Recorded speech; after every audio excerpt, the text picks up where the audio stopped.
Bangladesh cricket বোর্ডের meeting ছিল আজ। সেইখানে আরো অনেক কিছুর সঙ্গে আলোচনা হয়েছে জাতীয় দলের ক্রিকেটারদের কেন্দ্রীয় চুক্তি নিয়ে।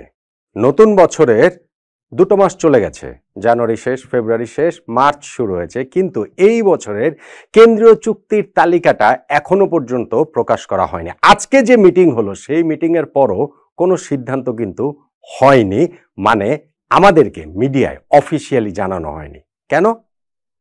কেন্দ্রীয় চুক্তির এই ব্যাপারটা ঝুলে রয়েছে দুজন ক্রিকেটারের জন্য, মুশফিকুর রহিম, মাহমুদুল্লাহ রিয়াদ। ওয়ানডে ফরম্যাট থেকে তাদের বিদায় নিতেই হবে। সেই বিদায়টা কি সসম্মানে হবে নাকি অসম্মানে হবে? বল এখন সম্ভবত এই দুই অভিজ্ঞ ক্রিকেটারের কোর্টে। বাংলাদেশ ক্রিকেট বোর্ড এই জায়গাটাতে কি করবে? মুশফিক মাহমুদুল্লাহর ভাবনার জায়গাটাতে কি ক্রিকেট বোর্ডের আজকের সবার একটা সিদ্ধান্ত প্রভাব বিস্তার করবে কিনা, সবকিছু মিলেই এই আলোচনাটা করছি। দেখুন, কেন্দ্রীয় চুক্তি 2 মাস দেরি হয়েছে, এইটা কোনো বড় ডিল না। বড় ডিল না বলতে হচ্ছে কি, এই জন্য এটা দেখে আমরা অভ্যস্ত, প্রতি বছরই মোরলেস এরকম ঘটনা ঘটে থাকে। আর এইবার যেহেতু চ্যাম্পিয়ন্স ট্রফিটাই ছিল ফেব্রুয়ারি মাসে, সেই কারণে চ্যাম্পিয়ন্স ট্রফি দেখার পরে এই চূড়ান্ত তালিকাটা প্রকাশ করা হবে। আমার কাছে এইটাকে খুব বড় কিছু বলে মনে হয় না। তা না হলে দেখা যেত বছরের শুরুতে হয়তো বা সারা বছরের জন্য চুক্তি অফার করা হলো, শেষে গিয়ে তাদের ওইসব অনেক ক্রিকেটার আছে, তাদেরকে আমাদেরকে টেনে নিয়ে যেতে হবে, ক্রিকেট বোর্ডকে মাসে মাসে বসে বসে তাদেরকে বেতন দিতে হবে। সেইটা হওয়ার চান্সটা কি এখন আসলে কম কিনা? চ্যাম্পিয়ন্স ট্রফির পর যেহেতু এই আলোচনাটা করা হচ্ছে, আজকে বোর্ড মিটিং আলোচনা হয়েছে এবং আলোচনার পর আমি বলছিলাম মুশফিক এবং মাহমুদুল্লাহর জন্যই এই জিনিসটা ঝুলে রয়েছে। আরেকজন ক্রিকেটের কথা কিন্তু বলা যেতে পারতো, সাকিব আল হাসান। কিন্তু সাকিবের ব্যাপারটা ডিসাইডেড, সাকিবকে কেন্দ্রীয় চুক্তিতে রাখা হচ্ছে না। সাকিবের বাস্তবতাটা ভিন্ন। তিনি যেহেতু একটা রাজনৈতিক বাস্তবতার কারণে বাংলাদেশের জার্সি গায়ে খেলতে পারছেন না, বা তাকে খেলানো হচ্ছে না, বা তাকে খেলার অনুমতি দেওয়া হচ্ছে না।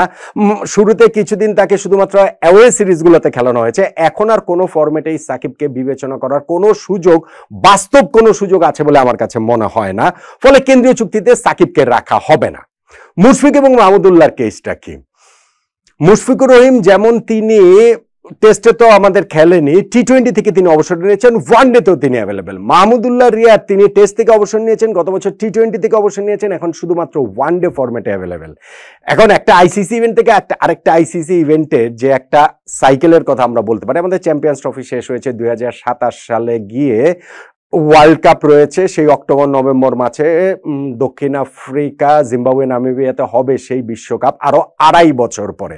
2.5 বছর পরে বাংলাদেশের এই ওয়ানডে সেট আপে, ওয়ানডে পরিকল্পনায় এখন থেকে আমরা যে পরিকল্পনাটা করব, সেইখানটাতে কি মুশফিক মাহমুদুল্লাহকে কি রাখা হবে কিনা? ক্রিকেট বোর্ডের এই মিটিং শেষে মিডিয়ার সঙ্গে কথা বলেছেন বোর্ডের 2 পরিচালক, ইফতেখার মিঠু ভাই এবং নাজমুল আবেদিন ফাহিম ভাই।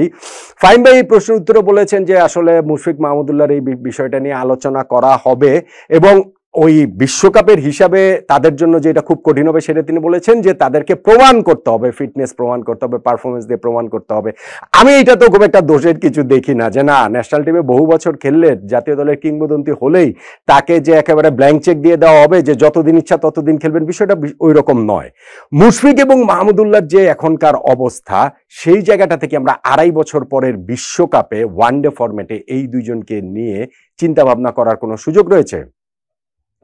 ফর্মের আলোচনা আমরা করেছি বিভিন্ন ভিডিওতে, আমি আগেও আলোচনা করেছি, সো ওইখানটাতে ওইটা আমি রিপিট করছি না। কিন্তু একটা জিনিস খুব গুরুত্বপূর্ণ, অ্যাপারেন্টলি মুশফিকের ফর্ম তো খুবই খারাপ। অ্যাপারেন্টলি মাহমুদুল্লাহ রিয়াদকে মনে হতে পারে যে না, শুধুমাত্র চ্যাম্পিয়ন্স ট্রফিতে একটা ম্যাচ খেলেছেন, সেইখানটাতেই তিনি ব্যর্থ হয়েছেন, 4 রানে আউট হয়েছেন। তার আগে 4টা ম্যাচে তো তার 50+ স্কোর রয়েছে আছে। কিন্তু আপনি 2.5 বছর পরের বিশ্বকাপের হিসাবটা করছেন, এবং খেয়াল রাখতে হবে 2.5 বছর পর মাহমুদুল্লাহ রিয়াদের বয়স হবে প্রায় 43 বছর। 43 বছর বয়সী একজনকে নিয়ে কি আমরা বিশ্বকাপ খেলবো কিনা? মুশফিকুর রহিমের বয়স হবে 41 বছর। এরকম দুইজন ক্রিকেটারকে নিয়ে আমরা 2.5 বছর পরের বিশ্বকাপ পরিকল্পনা সাজাবো কিনা? আমি যতটা জানতে পেরেছি যে ক্রিকেট বোর্ডের এখন সবকিছু, তাদের কেন্দ্রীয় চুক্তির লিস্টও হয়ে গিয়েছে, আলোচনাও হয়ে গিয়েছে, অনুমোদনটা আসলে হয়ে যাওয়ার অপেক্ষায়। এইটাতে শুধু ঠেকে রয়েছে মুশফিক এবং মাহমুদুল্লাহ রিয়াদের সঙ্গে ক্রিকেট বোর্ড, তারা হচ্ছে গিয়ে আলাদা করে কথা বলবে। আমার এখানটাতে কথা আছে, কথাটা হলো গিয়ে তারা চ্যাম্পিয়ন্স ট্রফি খেলেছেন, খেলে আসার পরে তাড়াহুড়ো করে এই যে বোর্ড মিটিংটা হয়েছে, তার আগে ক্রিকেট বোর্ড তাদের সঙ্গে কথা বলতে পারেনি। কেন পারেনি? এই মাঝখানের সময়টার মধ্যে তো তারা ঠিকই, এই যে আজকে থেকে যে ঢাকা প্রিমিয়ার লিগ শুরু হয়েছে সেইখানে তো তারা ঠিকই খেলছেন। সো ক্রিকেট বোর্ড মুশফিক মাহমুদুল্লাহর সঙ্গে কথা বলে বোর্ড মিটিংটাতে গেলে, বোর্ড মিটিংটা করে এটাকে একটা ফাইনাল ডিসিশনে দিলে আসলে সমস্যাটা কোথায় ছিল? এই জিনিসটাকে টেনে নিয়ে যাওয়ার দরকারটা কি? বাংলাদেশ ক্রিকেট বোর্ড যদি মনে করে যে না 2.5 বছর পরে আমরা 43 বছর 41 বছর বয়সে এরকম দুইজনকে নিয়ে আমরা বিশ্বকাপ পরিকল্পনা করব, ফেয়ার এনাফ, আপনারা সেই জিনিসটা করেন। কিন্তু যদি তাদের মনে হয় যে না ওই জিনিসটা আমরা করব না, এই জিনিসটা কি আসলে লেন্দি করার কোনো প্রয়োজন কি আছে? আমার হিসাব বলে যে কোনোভাবে মুশফিক মাহমুদুল্লাহকে এই 2027 সালের বিশ্বকাপে, 2.5 বছর পরের বিশ্বকাপে বাংলাদেশ জাতীয় দল এখন থেকে নিয়ে সেই পরিকল্পনাটা করবে, সেই সুযোগ আমি অন্ততপক্ষে দেখছি না। কিন্তু তারা দুইজন যদি দেখেন, সেটা তো আমি দোষের কিছু বলবো না।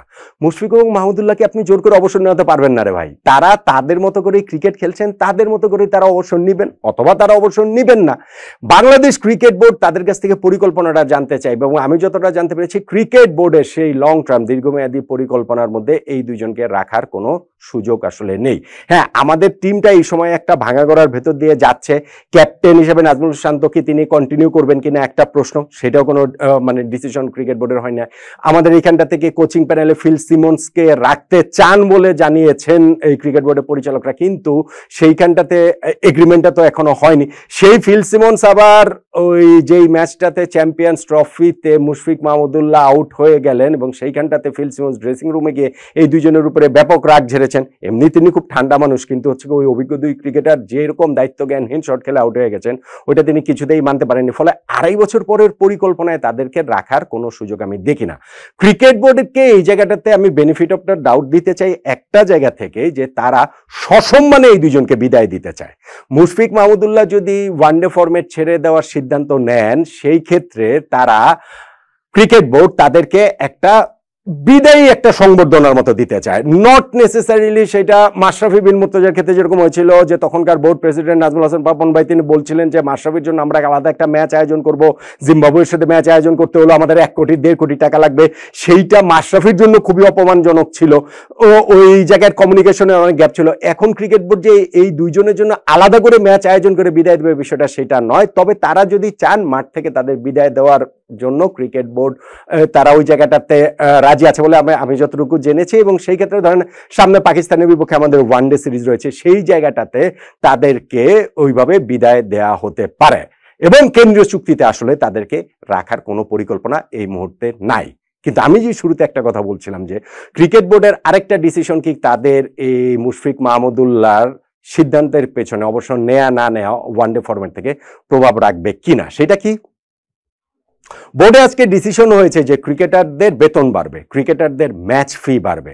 সো তারা যদি এই জায়গাটাতে নিজেদেরকে অ্যাভেলেবেল রাখেন, তারা মাসে মাসে বাড়তি বেশি টাকা পাবেন। এখন যত টাকা পান তার চেয়ে বেশি টাকা করে পাবেন, ম্যাচ খেললে তার চেয়ে বেশি ওই ম্যাচ ফির টাকাটা, সেই জিনিসটা তারা পাবেন।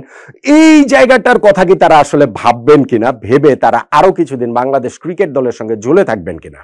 দেখুন, বাংলাদেশ ক্রিকেটে পারফর্মারের সংখ্যা কম। আমি এখনো বলছি মুশফিক মাহমুদুল্লাহকে বাদ দিয়ে তাদের বদলে যাদেরকে আনা হবে সামনের সিরিজগুলোতে, তারা যে দুর্দান্ত পারফর্ম করা শুরু করবেন, অসাধারণ পারফর্ম করা শুরু করবেন, মুশফিক মাহমুদুল্লাহকে একেবারে ভুলিয়ে দেবেন, আমার কাছে সেটা মনে হয় না।